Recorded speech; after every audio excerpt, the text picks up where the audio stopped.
I was asked a few times this past week why I don't drive in Ecuador. And when I was living directly in Cuenca, nobody ever asked that question. But now I'm living about 15 miles south of Cuenca in a little village. Apparently I'm going to be asked that quite a bit because a few times in a week. So why don't I drive in Ecuador?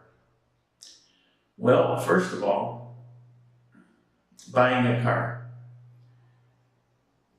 The cheapest car you're going to find that's even somewhat roadworthy is about $5,000. You're typically going to want to spend about $10,000. Now that wouldn't be so bad, except these are usually cars that are worth not very much money. You're going to pay a premium for an automobile. Then you've got more bureaucracy, more paperwork, more taxes and regulations. I'm not a fan of that. I didn't come here for that. Then you've got to get your driver's license. You can't just take your driver's license that exists now and go get it done. You have to take a written test in Spanish. So you've got to memorize those questions. You've got to take, well, there's just more you have to go through, and I'm not thrilled with that. Also, considering if I want to go to Cuenca, to go to the mall or go to the Supermaxi, it's going to cost me $1 on the bus each way. So $1 up, $1 back. You can hardly beat that. If I've got a ton of things that I want to bring back here, I can take a taxi or a pickup truck. It's going to cost me $20. It just makes no sense for me. But one of the biggest things is, the biggest turnoff for me with the laws. For example, if you're caught speeding 4 or 5 miles an hour over the speed limit, I think it's 7 kilometers actually, that's a 3-day in jail penalty. And it's not a maybe, that's the penalty. You go 3 days in jail. They're pretty harsh on those sorts of things. For here, it's normal. For where I come from, that's unheard of.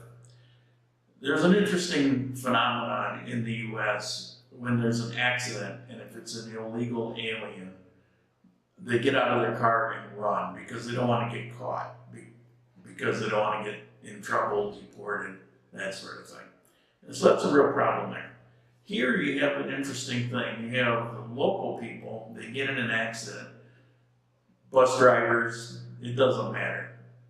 They get out and run. Now, obviously it's for a different reason. What's the reason? Well, the reason is they're going to be thrown in jail. It might not be for long, but they're going to be tied up. And for them, it's a matter of commitment. In this society, obligations mean something.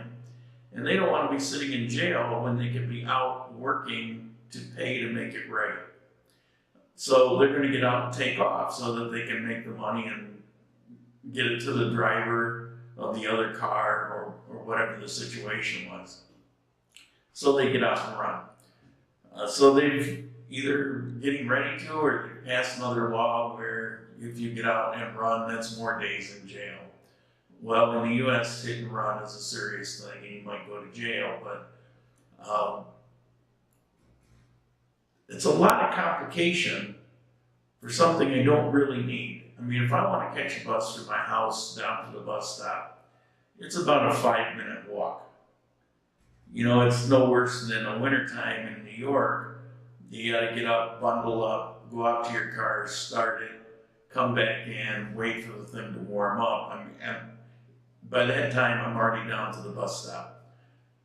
You pay your $1, you get there 35 minutes, 45 minutes, depending on how many stops they make on that particular bus. And you do your thing. And when you come back, you can take the bus, take a taxi.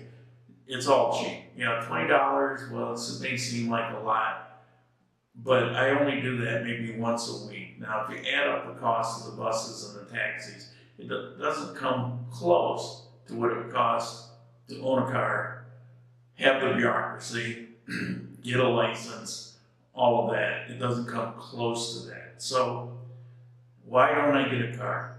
One, I don't want to go to jail because I accidentally went a few miles over. And two, what's the point?